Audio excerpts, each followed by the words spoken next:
Hey, John, how are you doing today?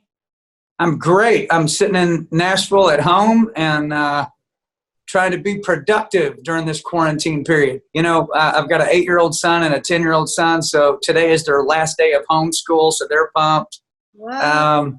And I'm pumped because I told them, I said, listen, guys, I hope this is over before you hit 8th grade because 8th grade was the longest 4 years of my life, and I can't help you at that point.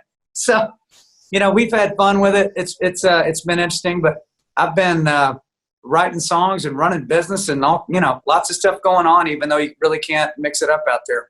Definitely. And speaking of the business, you just reopened recently Redneck Riviera down on Broadway in Nashville. So how does it feel to be back in business right now? Yeah, so my bar, it feels great to have my bar open again, Redneck Riviera in Nashville. Of course, there's a lot of rules, regulations, stuff that you have to do correctly to open safely and carefully, but we've done that.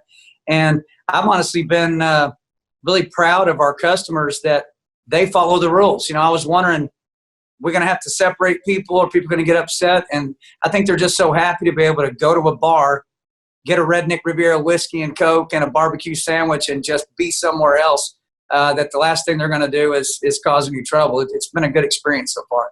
Definitely. I mean, having been inside for a couple months, I can say a change of scenery would be nice for sure. So you kind of just mentioned this, but you have not made it essential for your customers to wear masks. But I'm just curious, like, have they been doing so? Like, how's that decision been going? Because I saw that you did it like out of respect for them.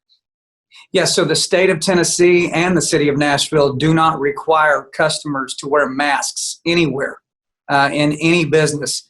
And so what we do is at Redneck Riviera, we offer them a mask when they come through the door, and we can, urge them to wear that mask. Some of them do wear them when they come in. Some of them don't, but we offer them one anyway. And then, of course, all of our employees are temperature checked every day, and they put on a mask and gloves. And we actually have CDC spec up to code sanitizer. There's like it's not Lysol. Trust me, it's like 3 levels above that we use to clean everything. So we're following the letter of the law as they've laid it out here in Tennessee. Awesome. I mean, that's really the only way you can do it. The best way to go for sure. But I can't wait until Broadway is up and running again. Yeah, no doubt. Definitely. So kind of switching gears, you have season 2 of your show, The Pursuit, premiering today. So did you always have kind of a second season plan? Because it just premiered this year, first season. I think a season 2 happens because season 1 went well. I think that's how pretty much any show is going to go. And, the show is based on something I've said for a long time, which is our country doesn't guarantee us happiness. It guarantees us the right to pursue happiness. We're the only country in the history of the world that guarantees its citizens the right to pursue happiness, the right to chase your dream. Not necessarily the right that you're going to catch it, but in there lies the joy of life is pursuing great things and knowing you can do that.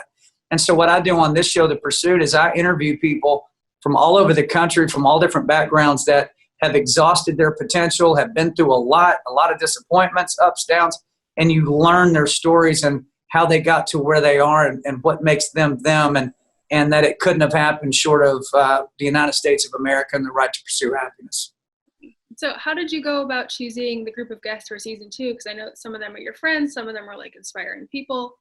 Yeah.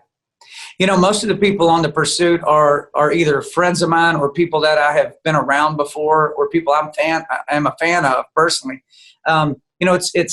There's liberals and there's conservatives and there's people I don't know what they are, and that's kind of the point. I don't care what your politics are on this show. I care about you and I care about your story. And I want to hear what makes you tick and what have you been through. Inspire me. Tell me about how you did it. So I've had everybody from, Jeff Jarrett, the WWE world famous wrestler, to Michael Cudlitz, who starred on The Walking Dead as Abraham and Band of Brothers. So he's a Hollywood guy. So really across the map of different backgrounds of Americans, but all with this common thread of they love our country and they have a very strong work ethic.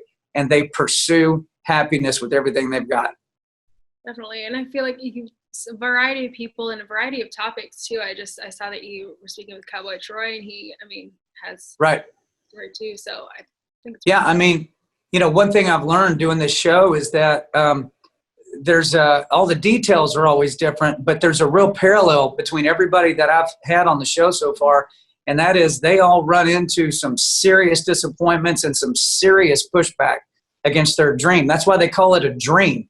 It means it's probably not going to happen. It's not real. It's a dream. It's a dream.